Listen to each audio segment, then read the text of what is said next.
20 to 25 at the Lincoln, and a good 30 inbound at the George Washington Bridge. In Queens, the inbound LIE is slow from the Grand Central in through Queens Boulevard. The Grand Central sluggish Francis Lewis in through 188, and then pretty much from LaGuardia right into the BQE. Northbound Cross Island still heavy and slow from Northern Boulevard right on up into Bell Boulevard. Channel tells us the New York State Thruway has a mile delay coming down to the Tappan Zee. Inbound at the Midtown Tunnel, you're looking at about a 5 to 10 minute delay. 59th Street Bridge up.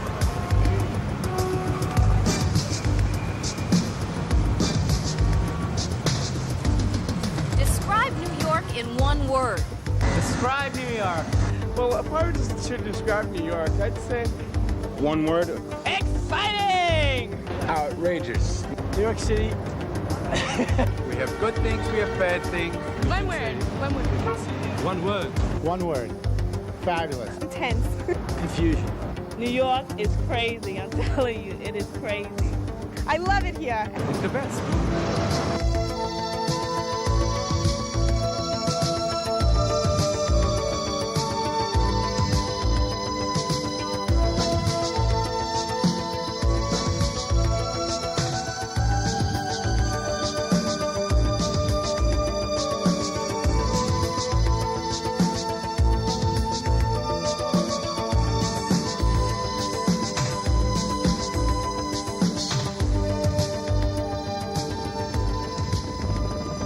How do you describe New York? It's been serenaded in song, portrayed in print and on canvas, captured on celluloid, and imprinted in the mind of anyone who's ever visited or dreamt of visiting the Big Apple. New York is a city like no other, a city of contrasts, of superlatives, the world center for business, finance, and the creative arts. International Video Network welcomes you on this video visit to New York City. Deep down under everything, people are really good in New York, no matter how cold everyone says we are. New Yorkers are a breed apart. They have a reputation for speaking loudly and being very self-assured. As the song says, if I can make it here, I'll make it anywhere. A New Yorker's behavior should not necessarily be taken for rudeness. It's merely the result of living in a city where conditions are crowded, fast-paced, and tumultuous, where you have to speak loudly to be heard and walk briskly to get through the crowded streets. It's not the calm life. It's 90 miles an hour zone, you know? And you want to relax sometimes. It's not a relaxing place.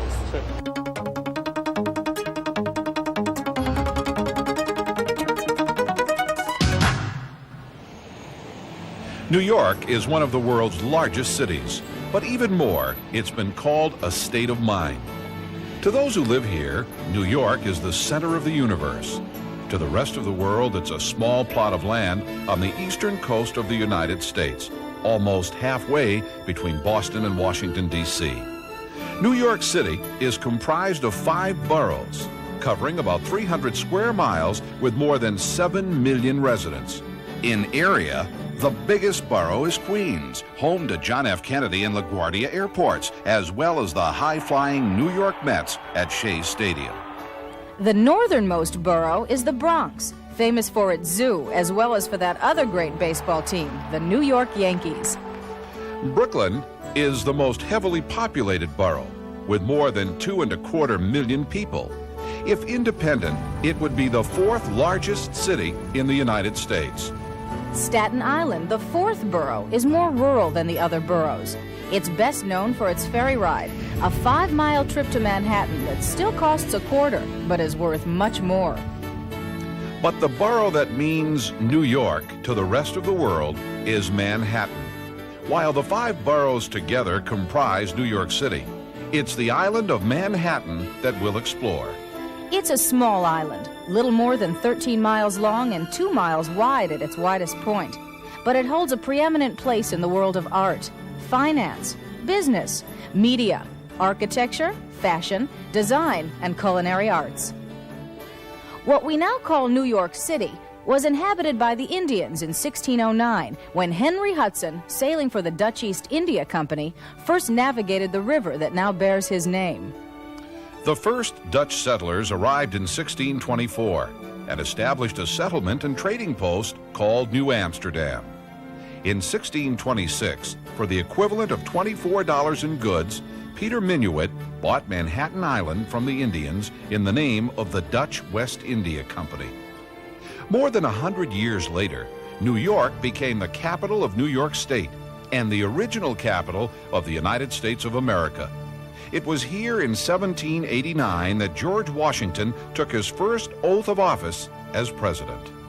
Of course, the New York State Capitol was moved to Albany and the U.S. Capitol to Washington, D.C. But the stature of New York as a city continued to grow. From the mid-19th century through the early part of the 20th century, New York City welcomed immigrants by the thousands. After processing at Ellis Island, they entered New York society, changing it irrevocably as they created new lives for themselves and their descendants. To the Italians, Russians, Irish, Jews, Germans, Hispanics, Greeks, blacks, Chinese, and others, New York promised hope for a new and better life in a free society. Many came to escape persecution. Most traded old problems for new ones. All left their imprint on the fabric of New York culture and society. For many of the immigrants, their first glimpse of this new world was the Statue of Liberty, standing boldly in New York Harbor, a welcome symbol of freedom. Sculpted by Frederic Auguste Bartholdi, the statue was a gift from the people of France to those of the United States in honor of their enduring friendship. Bartholdi had several ideas for the monument he was commissioned to design, but it wasn't until he sailed into New York Harbor that the ultimate vision came to him. He called it a mighty woman with a torch, lighting the way to freedom. She was a generous gift and a noble vision, but public apathy almost prevented her arrival. A pedestal for the statue was to be built from private donations in the United States, but the money barely trickled in. It wasn't until newspaper publisher Joseph Pulitzer launched a national campaign that money poured in from all parts of the country, and the pedestal was built. On October 28, 1886, the Statue of Liberty, enlightening the world, was dedicated by President Grover Cleveland. 100 years later, to commemorate her centennial, the statue was restored and rededicated by the grateful people of the United States. Today, most visitors reach the city via one of its 3 major airports. But New York remains a very busy port, second in the world only to Rotterdam, the Netherlands. Roughly every 28 minutes, an ocean-going vessel enters or leaves the port with cargo, passengers, or both. Manhattan is bordered on the west side by the Hudson River and on the east by the East River. The great avenues traverse the city from north to south and, for the most part, are numbered consecutively. Cross streets are usually numbered consecutively too, with the lower numbers being downtown. And the city is unofficially divided into neighborhoods and districts. New York's climate can best be described as temperate. Winter lows average in the 30s, summer highs in the 80s. With a generally pleasant climate and the surprising compactness of Manhattan Island, New York is best seen on foot. But when the weather just won't cooperate, pedestrians can take to a transportation system that includes almost 12,000 taxis, 1,000 miles of bus routes, and more than 200 miles of subway lines.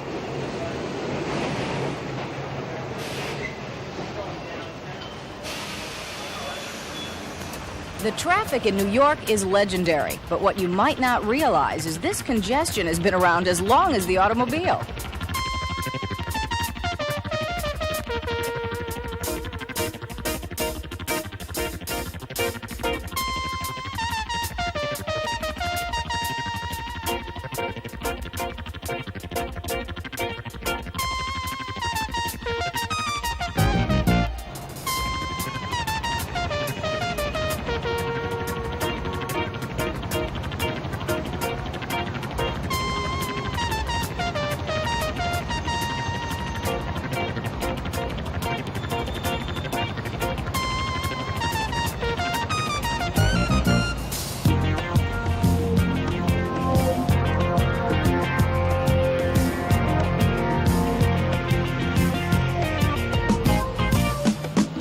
The New Yorker's nightmare is gridlock, a situation that occurs when traffic congestion blocks travel in all directions at an intersection. It's merely another fact of life to be reckoned with in this metropolis. About New York? I like freedom and wealthy. As a commercial and financial center, New York is second to none. American and foreign banks are highly visible on Park, Madison, and Fifth Avenues, and other large thoroughfares. But the street most associated with high finance is Wall Street. At one end of the street, dwarfed by the surrounding buildings, is Trinity Church, once the tallest building in New York. An Episcopal church dating back to 1697, its quiet cemetery is an island of serenity amid the hustle and bustle of the financial district.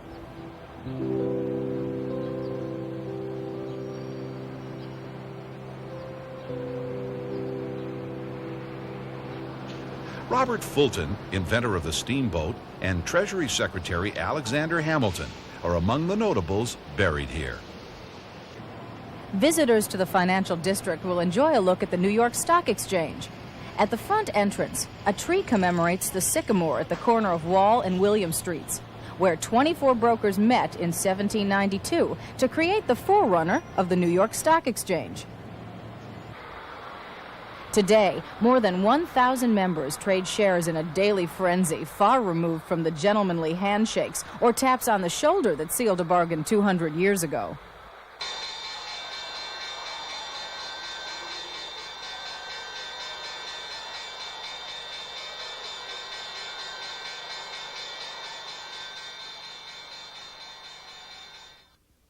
Farther uptown, the area between Broadway and 9th Avenue, south of 40th Street, is known as the Garment District. Within these few blocks, also referred to generically as 7th Avenue, 1/5 of the clothing manufactured in the United States is made. A representative from the clothing manufacturer, Paris Blues, explains why New York is so important to the industry. New York is definitely the fashion capital. It has an international flavor with not only tourism, but people are able to travel there to all the different fashion capitals of the world. So the fashion influences come from Europe or the Orient or so many different places to New York first because of its manufacturing and credibility in the marketplace.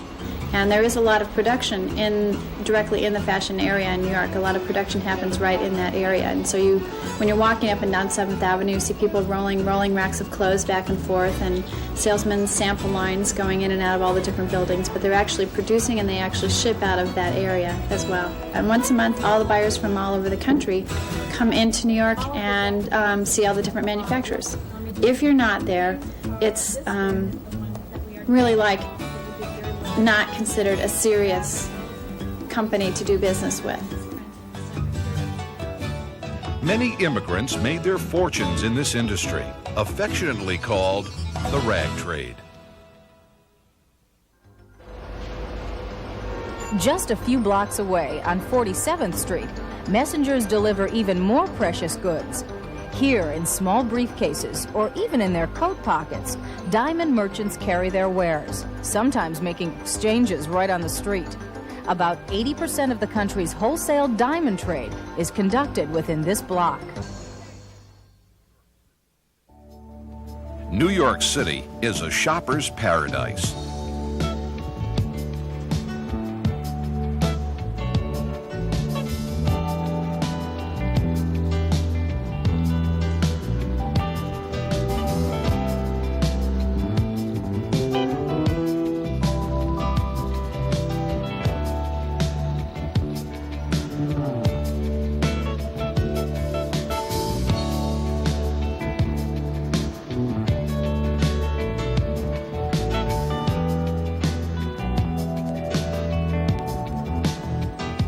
More than 30 department stores, including the famed Macy's, carry an assortment of items from all over the world.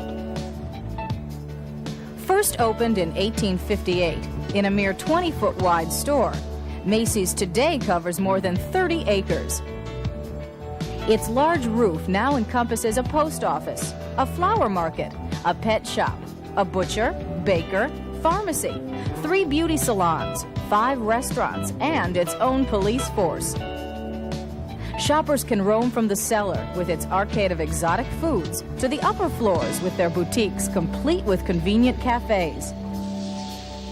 What other store houses its own recording studio, rare coin collection, and exotic toyland? There are many department stores, but there's only one Macy's.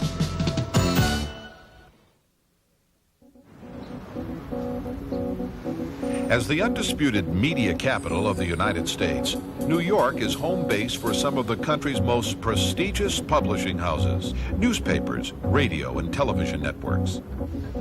At the NBC studios in Rockefeller Center, visitors can tour the darkened sets of popular news programs. In any television production, there are basically 3 major areas: lights, sound, and picture. Before we get into it, They also learn about the complexities of television production through demonstration and a bit of participation.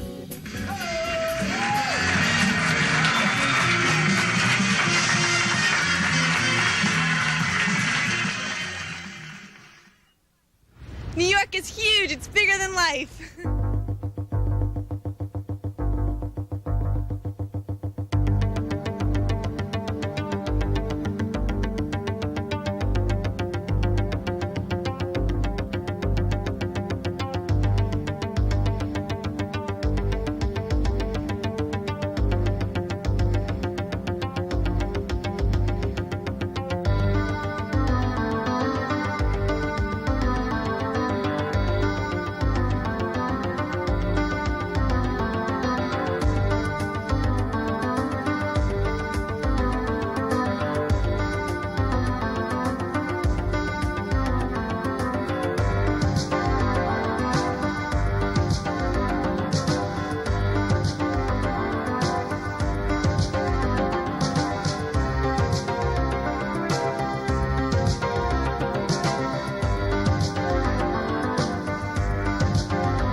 At the turn of the century, as the need for space increased far beyond its availability, the city began to grow in a new direction.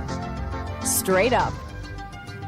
The construction of the Flatiron Building in 1902 marked the introduction of the city's architectural trademark, the skyscraper.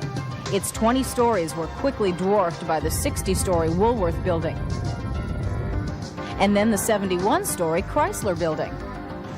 In 1931, the 102-story Empire State Building took the premier position among the city's towering giants. Named for New York, the Empire State, the building took less than 2 years to complete. It's said that work progressed at such a hectic pace that at times the building rose more than 1 floor a day. The top floor was meant to be a mooring platform for dirigibles, but that plan was abandoned after a near disaster.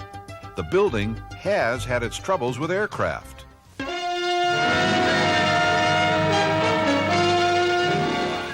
The Empire State Building, like all New York, was hidden by fog as a Mitchell bomber trying to reach Newark Airport crashed into the tallest structure in the world. 13 died, including the crew members, 2 Army men and a Navy hitchhiker. What happened will never be known, while the flyers in the crash are all dead, and eyewitness accounts vary. One thing is certain, the pilot was off the radio beam. The 79th floor was hardest hit by the crash. Some people thought it was a balloon bomb.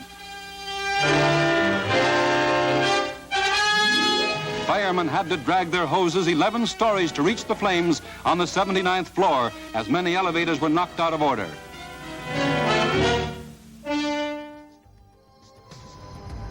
Although the Twin Towers of the World Trade Center reached 110 stories in 1972, the Empire State Building still holds a powerful position as a symbol of New York's greatness. The great hotels of New York are also landmarks, whose elegant walls hold revealing stories of their celebrated guests. The New York Penta, once the fabled Hotel Pennsylvania, has hosted every president of the United States since 1919. The hotel's public relations director recalls one illustrious visitor. Well, I remember a visit from President Johnson many years ago. He's very fond of cookies, and he would always ask for a particular kind of chocolate-dipped cookie that he enjoyed to be sent up to the apartment.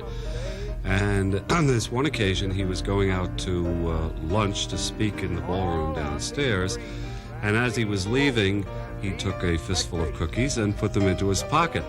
And from behind him, you could hear a voice saying, "Lyndon, you put those back."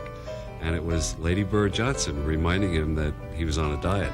What's it like for a hotel when a president visits? It's like any other guest, really. You want to make them as comfortable as possible and provide for their comforts and needs. The presidential suite at the New York Penta Hotel consists of 5 rooms, including 3 bedrooms, a very large living room, and a separate dining room. Just like any other guest. Being an island, Manhattan is linked to its neighboring communities through a number of tunnels and bridges, the latter being no less an architectural wonder than the city's most interesting buildings. The first bridge linking Manhattan to Brooklyn was the Brooklyn Bridge. Completed in 1883, the bridge was, for 20 years, the longest suspension bridge in the world. One of the few bridges to have a pedestrian walkway, the Brooklyn Bridge provides one of the most glorious walks in the city. The view of the bridge and the city at night is especially breathtaking.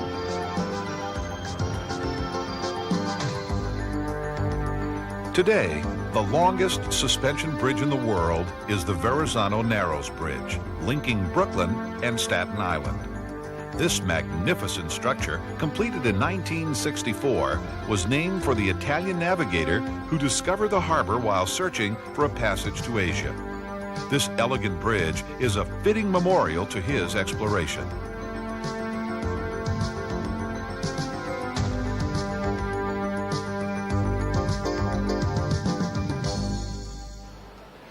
In the city, the buildings that house great art are often viewed as art themselves. The Guggenheim Museum, designed by Frank Lloyd Wright, remains one of the architect's most controversial works and is called by some the corkscrew or the mushroom. But the grande dame of New York's many museums is the Metropolitan Museum of Art, or simply the Met. Its extensive collections cover the broadest range of periods, styles, and artistic media.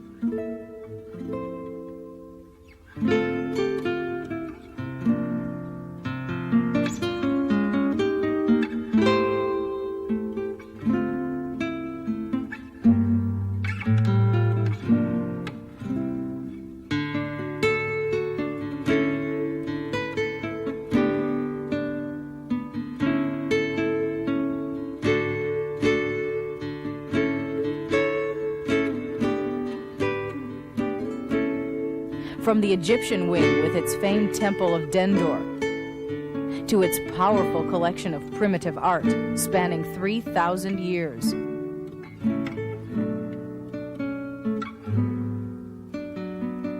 From the great classical masters to the vibrant impressionists to the provocative modernists, just to name a handful of the treasures housed within these walls. The Metropolitan is, without a doubt, one of the world's great museums.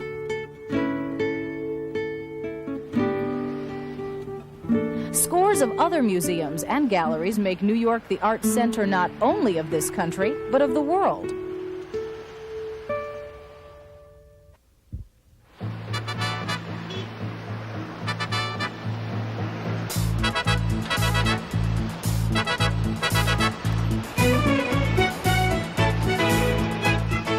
For performers, there is no audience as tough as a New York audience, and no success as great as a triumph here. In fact, the now popular name, the Big Apple, was originally bestowed in the 20s and 30s by jazz musicians who coined the term as a way of saying they'd made it to the big time.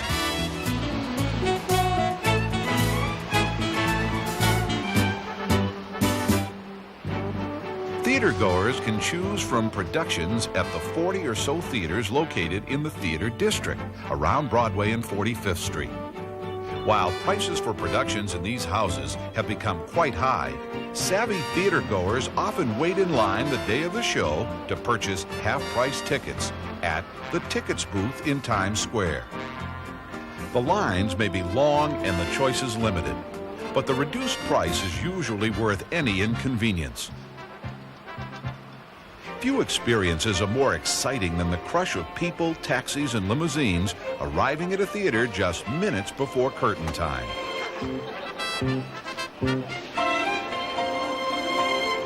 Less expensive are the productions at more than 350 off-Broadway and off-Broadway theaters. Scattered throughout the city, some productions, like The Fantastics, become as famous as their Broadway counterparts. Longer lived than any show, and another symbol of New York's theater society is Sardi's Restaurant, a traditional gathering place for actors, writers, and producers. Sardi's is most well known for its caricatures of famous performers spanning several decades. The president of the restaurant explains the tradition. There was a young Russian immigrant named Alex Gard who suggested that he do caricatures of the stars for meals at the time. And from what I understand, Sardi was not that keen on it, but a few of the major stars on Broadway at that time, I believe Norma Shearer was one of the first, liked the idea. They were good customers, and he put them on the wall. Of course, with caricatures, you have a problem. You know, they tend to exaggerate the prominent features of actors, and actors being a little on the vain side didn't always object to them. We insist that all our characters be signed by the actor. And goes on, you know, before it goes on the wall. And we've had a few instances where we've had to ask them to be done again. I have more hair than that. My nose isn't that big. Broadway lore and legend permeate the restaurant. For example, have you ever wondered about the origin of the show business term turkey? And turkey was an expression that referred to a show that would be put up just before Thanksgiving and run through Christmas, because there were so many people in town viewing so many shows, and they would put up this anything between Thanksgiving and New Year's. It's still sort of that way, and people would go see it, and that's where the expression turkey came from. Because they would always appear around Thanksgiving, these particular shows, and sure enough, they would last right up until New Year's, and then they would disappear forever.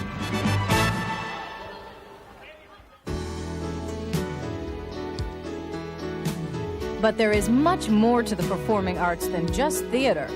New York is home to some of the world's greatest orchestras, opera companies, and dance troupes. The famed Lincoln Center at the intersection of Broadway and Columbus Avenue is home to the New York Philharmonic, the New York City Ballet, the New York City Opera, and the Metropolitan Opera, not to mention distinguished touring companies from all over the world. What performer hasn't dreamt of playing Carnegie Hall? And since opening night, the 6,000-seat Radio City Music Hall remains the largest and possibly the best-known indoor theater in America.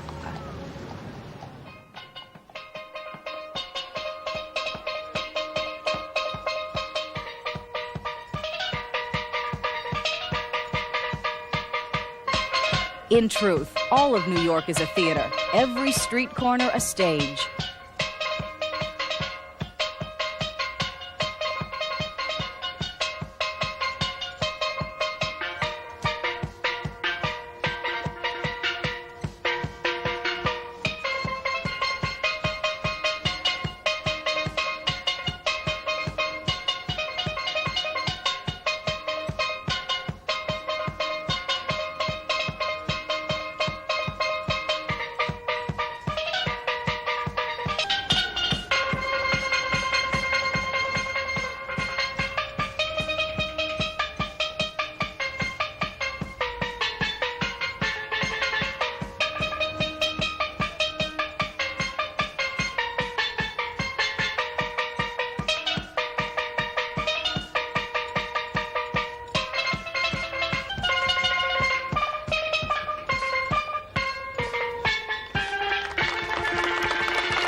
The enthusiasm of the New York sports fan is legendary, and the city's sporting events give them plenty to cheer about. The New York metropolitan area is home to some of the country's biggest professional franchises. There is a sport for every season and every sensibility in the Big Apple.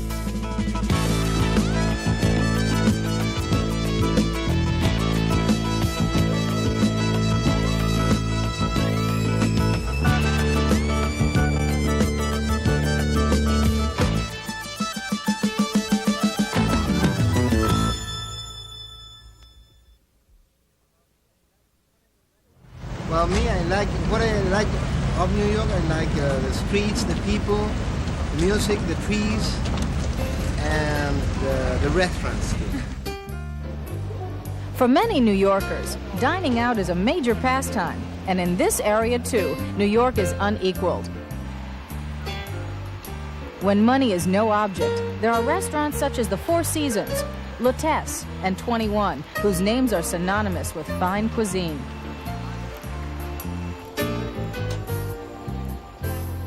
For a quick bite on a more economical budget, street vendors are always available to dispense hot dogs, knishes, pizza, and hot pretzels. The immigrants who populated New York are also feeding it, and the epicure will delight in the abundance of restaurants featuring cuisine from all corners of the world. According to the New York Restaurant Association, there are approximately 25,000 restaurants in the city.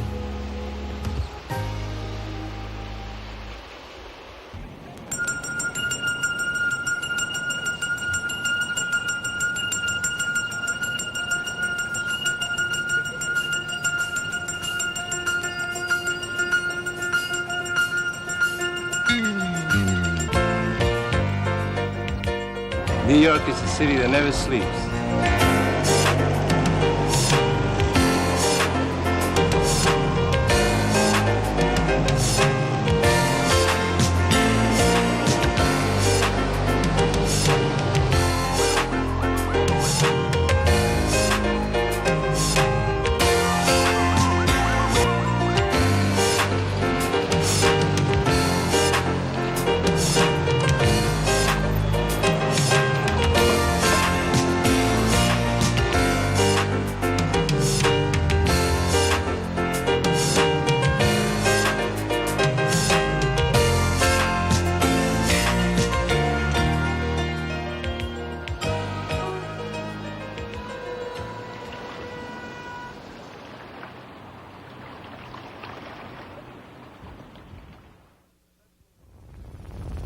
Central Park, 840 acres of parkland in the middle of the city, is a quiet haven in the midst of all the hustle and bustle.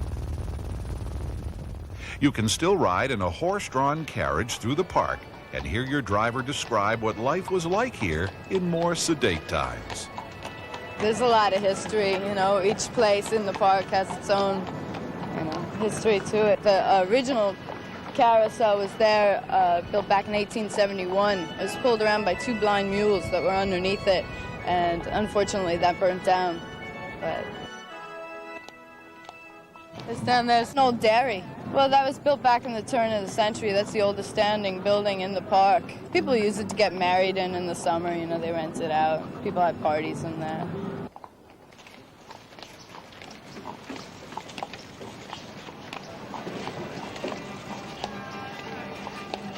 My most favorite part of the park is up at the Bethesda Fountain. It's the most beautiful part.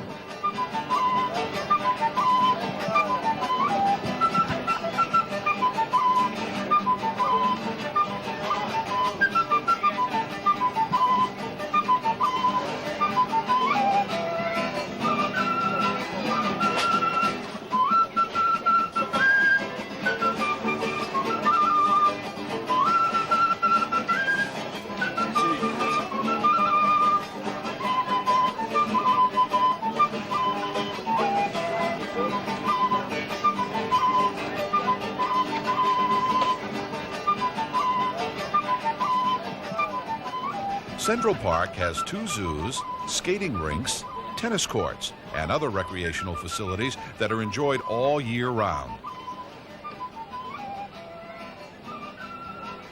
In the summer, concerts and plays are also performed here.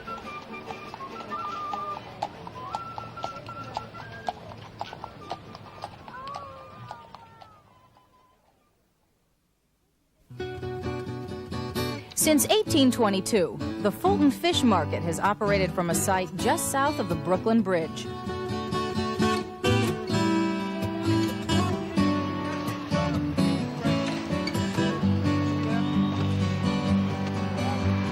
The city's premier fish market is still a hub of activity in the early hours of the morning.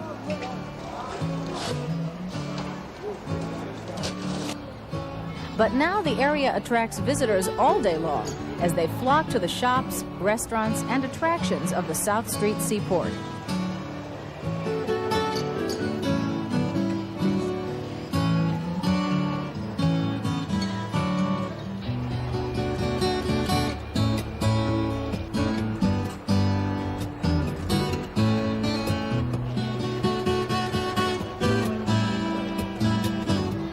The Seaport is a restoration project that includes a museum, an audiovisual presentation, and an exhibit of historic vessels.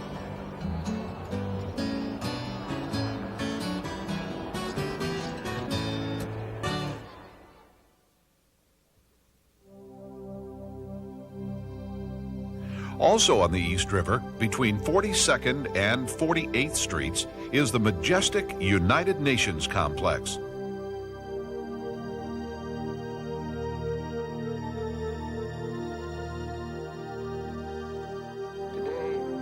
A guided tour is the best way to see all of the public rooms, and visitors are welcome to attend most official meetings. Of the situation goes by build-up. Translators on the scene provide simultaneous translations of all speeches and discussion in the UN's 6 official languages. Of my statement, Mr. President, must be one. For more than 40 years, world leaders have stood at the podium of the UN's General Assembly, broadcasting their viewpoints to the world.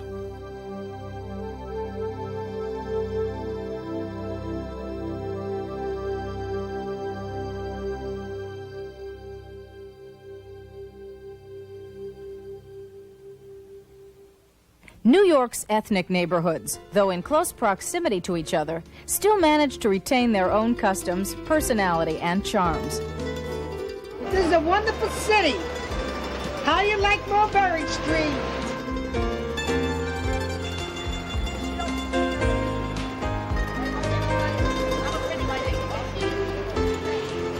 Here in Little Italy, restaurants, coffee shops, clam bars, and pizza parlors fill the air with fragrant and spicy aromas.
Just south of Little Italy, the colorful streets of Chinatown are home to a Chinese community of more than 100,000, but are explored by thousands more visitors attracted by the shops and restaurants offering exotic herbs, vegetables, condiments and ducks, or jade and ivory, and other treasures imported from the Orient.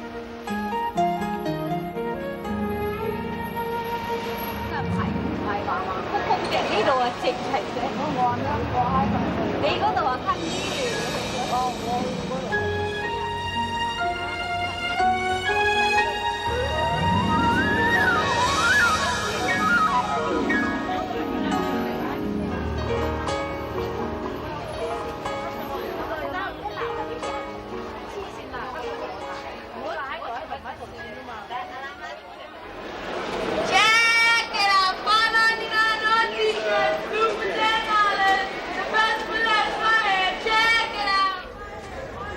While the rest of the city is closed up on Sunday, the Lower East Side comes alive. It's a big shopping day here, and bargains are to be found if you know how to negotiate. The stalls on Orchard and Grand Streets are filled with all sorts of items that are sold uptown in fancier stores for much more money. What do you get here that you can't buy in Bloomingdale's? Bargains. Bargains galore. Everything is cheaper than Bloomingdale's down here. We have all the new products in all of the old world flavor. If you know your product and you know what the retail price value is, you can get a bargain down here. Of course, you might have to fight a little bit for it, but that's the flavor of it. It's something that you really can't imagine. You have to experience. It's something like you could never imagine if you've never been in a big city like this before.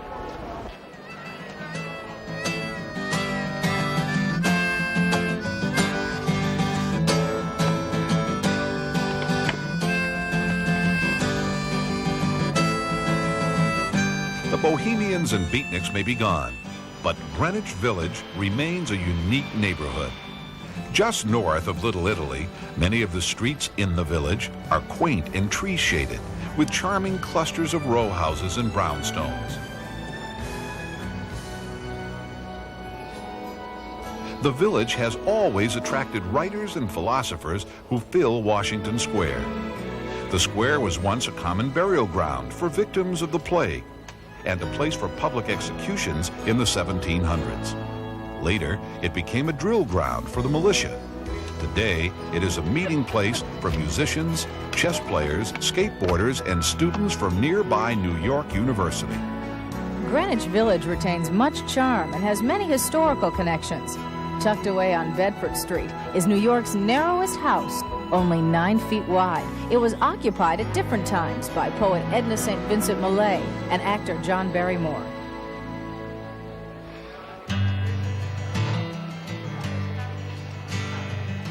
To many, Greenwich Village is synonymous with folk music.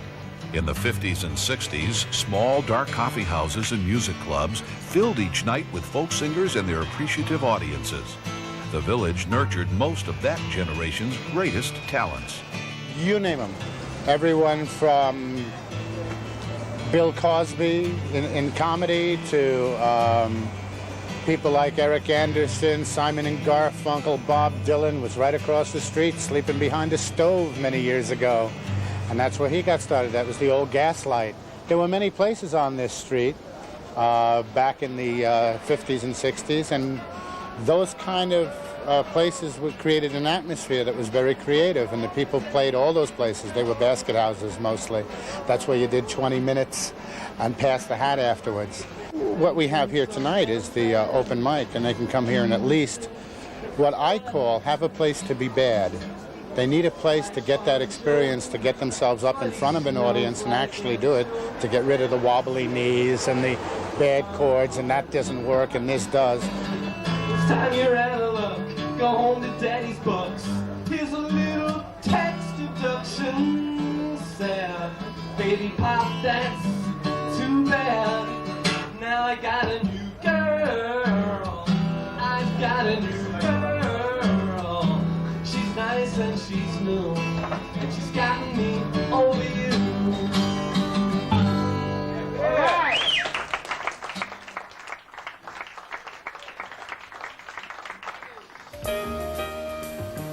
Since the early 70s, artists and writers have been moving into the Soho district, so named because it's south of Houston Street.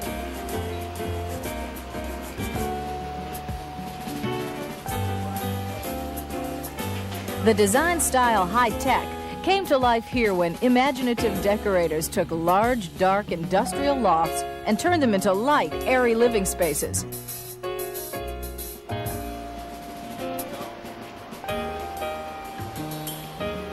Today, the area is filled with galleries, boutiques, and of course, restaurants.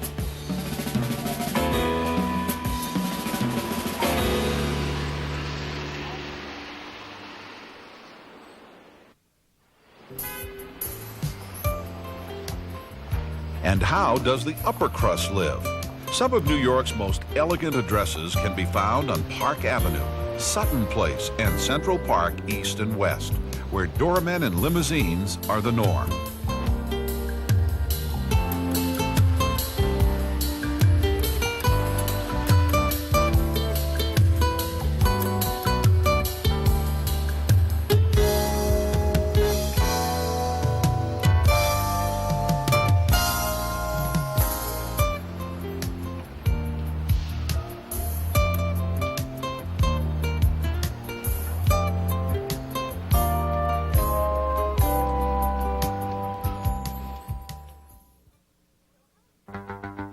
So how do you describe New York?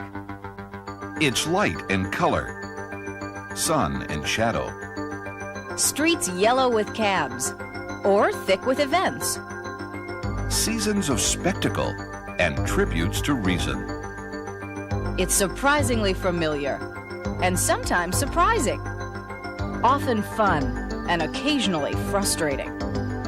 The city is majestic in scope, electrifying in detail. It's bears, and it's butterflies. Culture, Cuisine, confusion. and quiet. It's America's heritage. All cultures as one. It's illusion, Reality celebration, and love. movement, Aromas ambition. and history.